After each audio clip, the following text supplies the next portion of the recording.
Assalamualaikum warahmatullahi wabarakatuh. Selamat pagi, selamat siang, selamat sore, selamat pagi anak-anak. Untuk pertemuan pertama kelas 11 SMA N1 sini ya, geografi, kita bakal mencoba membahas tentang kondisi wilayah dan posisi strategis Indonesia sebagai poros maritim dunia. Jadi di semester kemarin ya, di 1 tahun kemarin kita udah membahas tentang geografi secara fisik maupun dasarnya. Sekarang kita bakal membahas tentang Indonesia dalam sudut pandang geografi, yaitu kondisi wilayah dan posisi strategis Indonesia sebagai posisi poros maritim dunia. Kita langsung aja masuk ya yang pertama. Ada dua bahas yang kita bakal bahas di pertemuan kali ini. Yang pertama tentang letak wilayah Indonesia, yang kedua tentang luas wilayah Indonesia. Jadi sebagai orang Indonesia kita harus tahu dong ya letak Indonesia di mana dan wilayahnya luasnya seberapa besar. Jadi biar kita tahu dan kita bisa menjawab dan kita bisa memanfaatkan Indonesia ya untuk menjadi negara yang kuat ya, negara yang kuat secara ekonomi maupun budayanya gitu ya, karena kita kaya akan sumber daya alam maupun sumber daya manusianya.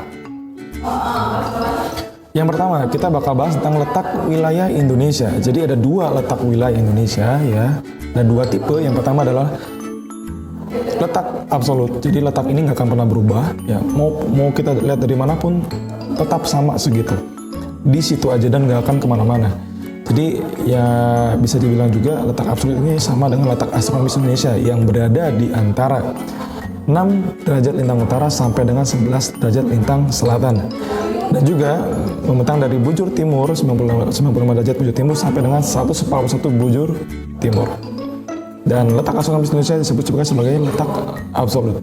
Yang kedua adalah letak relatif. Jadi letak ini adalah letak dari sebuah tempat itu tergantung ya dari mana kita melihat dari daerah lainnya. Jadi ya tergantung, kalau lihat dari utara ya dari Asia kita di sebelah selatan dari benua Asia. Kalau kita melihat dari benua Australia kita berada di utara dari benua Australia, seperti itu. Dan di sini ada beberapa juga terdiri dari 3 ya lokasi relatif. Yang pertama adalah lokasi geografis, yang kedua adalah lokasi geologis, dan yang ketiga adalah lokasi geomorfologis. Nah, untuk yang absolut nih, absolut ya, kita ada kursor ini kita cek lagi. Wilayah paling utara ya pokoknya garis lintang itu adalah garis yang seperti ini ya. Ini garis lintang ya, yang horizontal, yang vertikal itu adalah garis bujur ya. Jadi untuk vertikal arahnya gini ya, ke atas bawah. Kalau misalkan yang bujur itu ke kanan kiri ya, ke sebelah kanan kiri.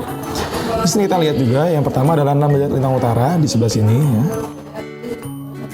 sampai dengan 11 derajat lintang selatan di sebelah sini ya. Yang paling utara itu paling akhir yaitu adalah Pulau W, yang paling bawah adalah Pulau Rote. Yang paling barat sekarang kita lihat paling barat yaitu 95 derajat bujur timur ya, maaf ini salah, bujur timur sampai dengan 141 bujur timur, 95 derajat bujur timur sampai 141 bujur timur. Paling barat ya, paling ujung sini yaitu adalah ujung Pulau Sumatera atau Sabang ya, kita bisa bilang gitu. Sedangkan yang paling timur di sini adalah kota Merauke ya, seperti itu. Berikutnya kita masuk ke dalam lokasi relatif. Ya di sini letak geografis ya. Kita melihat ya di sini saya ambil peta ya tentang posisi silang Indonesia. Jadi letak geografis yaitu adalah suatu tempat dilihat dari kenyataan di muka bumi atau letak suatu tempat dalam kaitannya dengan daerah lainnya. Letak geografis biasanya relatif ya. Jadi kalau tadi saya contohin kayak benua Asia, berarti kita ada di sebelah tenggara dari benua Asia. Kalau misalnya dari Australia kita ada di daerah barat laut dari Australia. Sedangkan dilihat dari Samudra Pasifik kita ada di daerah barat dayanya. Sedangkan di Samudra Indianya kita ada di timur lautnya. Seperti itu. Berikutnya kita bakal masuk ke dalam letak geologis nih. Jadi letak geologis adalah letak di mana ya tergantung ya berdasarkan tentang batuan-batuan atau formasi-formasi apa saja yang membentuk sebuah wilayah atau daerah tersebut. Di sini contohnya saya ngambil peta geologis Indonesia. Jadi Indonesia kan kemarin saya pernah jelasin ada di 3 lempeng. Yang pertama lempeng Eurasia, lempeng Indo-Australia, dan lempeng Pasifik. Hal ini menyebabkan Indonesia memiliki rangkaian pegunungan dari Sumatera ya, dari Sumatera sampai ke Jawa, naik ya kan ke Sumatera. Makanya Indonesia disebut sebagai Ring of Fire. Jadi karena memang banyak banget rangkaian pegunungan yang membentang dari Sumatera, Jawa, dan menaik hingga Sulawesi. Sedangkan di daerah sini biasanya sering sekali terjadi gempa tektonik ya. Suatunya yang paling besar itu menghasilkan gempa tektonik yang menyebabkan bencana tsunami seperti itu.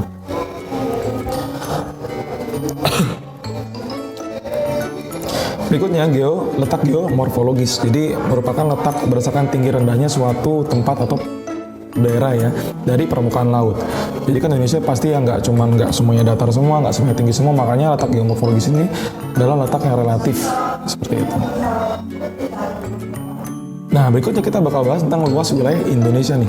Jadi, secara keseluruhan Indonesia memiliki luas wilayah sekitaran 5.193.252 km persegi yang terdiri dari 1.910.931 km persegi untuk luas daratan dan 3.262.332 km persegi untuk luas lautan.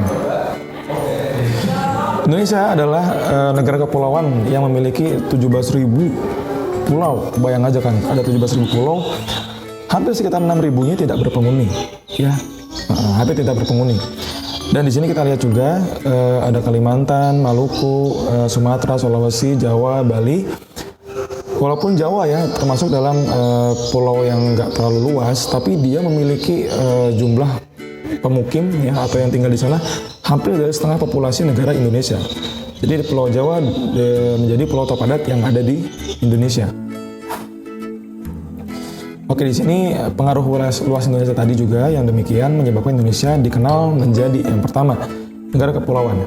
Jadi negara kepulauan ini adalah kenapa sih Indonesia disebut sebagai negara kepulauan? Karena memang Indonesia memiliki luas wilayah daratan maupun laut yang lebih banyak laut.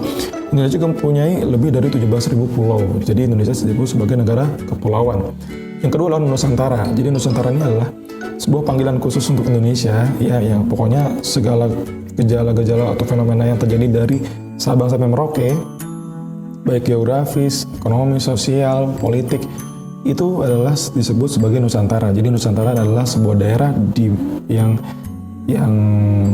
terbentang dari Sabang sampai Merauke yang mencakup seluruh fenomena-fenomena geografi maupun sosial yang ada di situ ya, disebut sebagai Nusantara. Yang berikutnya yaitu negara maritim. Negara maritim adalah sebuah negara atau daerah yang memiliki luas wilayah lautan lebih luas daripada luas daratannya. Seperti yang kita tahu tadi sekitaran 7.200 itu luas luas wilayah sedangkan luas daratannya sekitar 1.900. Jadi sekitar 2/3-nya lautan dan 1/3-nya daratan. Nah, batas teritorial Indonesia. Jadi karena Indonesia adalah negara kepulauan, jadi nggak kita harus memiliki sebuah acuan untuk menentukan batas teritorial dari Indonesia. Nah, di sini waktu itu Deklarasi Juanda ya mengandung konsep tanah air, ya kan, memandang laut. Jadi nggak memandang laut sebagai pemisah. Jadi laut itu sebuah kesatuan dari negara Indonesia. Awalnya mungkin sekitar 12 mil keluar itu adalah batas dari sebuah negara. Karena Indonesia negara kepulauan, jadi konsep itu tidak masuk ke dalam negara Indonesia. Akhirnya karena Deklarasi Juanda tersebut yang awalnya Indonesia cuma 2 jutaan ya luasnya, baik laut maupun daratan, akhirnya menjadi 5.193.200 km persegi. Jadi semakin luas ya di sini ya. Kita lihat before afternya. Yang di sebelah kiri ini adalah peta Indonesia tahun 1939. Jadi masih belum ada Deklarasi Juanda ya. Jadi batasnya langsung kayak gini aja, langsung masuk sini. Laut langsung bisa seperti ini ya. Nah sekarang ya setelah Deklarasi Juanda, akhirnya Indonesia memiliki luas yang sangat luas banget. Jadi semua lautan Indonesia menjadi batas atau menjadi wilayah dari Negara Kesatuan Republik Indonesia. Nah, di sini berdasarkan Konvensi Hukum Laut Internasional tahun 1982 dihadiri sekitar 160-an negara ya tentang zona ekonomi eksklusif ya dengan prinsip negara kepulauan. Jadi yang pertama adalah zona lautnya, teritorial, yaitu batasnya sekitar 12 mil ya dari laut, dari garis terluar dari sebuah negara. Yang berikutnya ada zona landas kontinen. Jadi ini melihat ya dari kedalaman lautnya sekitar 150 km, 150 meter itu jadi wilayah-wilayah yang bisa dieksplor sepuasnya. Berikutnya adalah zona ekonomi eksklusif, yaitu zona ekonomi jalur lautnya ya. Dia melebar 200 mil ke arah laut.